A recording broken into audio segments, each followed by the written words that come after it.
মোৰ নাম শ্ৰীমতী ৰশ্মি মৰাণ। মই ২ নং তামুলী প্ৰাথমিক বিদ্যালয় প্ৰথম শ্ৰেণীত পঢ়োঁ। মই এটি কবিতা আবৃত্তি কৰিম। কবিতাটিৰ নাম মই গছ। মোৰ তলত বহা তুমি মই দিংচা, শীতল বতাহ পাবা তুমি জোৰাই ল'বা গা।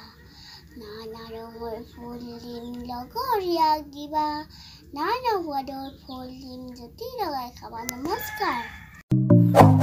ভিডিঅ'টো যদি আপোনাৰ ভাল লাগিল তেন্তে ছাবস্ক্ৰাইব বুটামটো অনুগ্ৰহ কৰি টিপি দিব।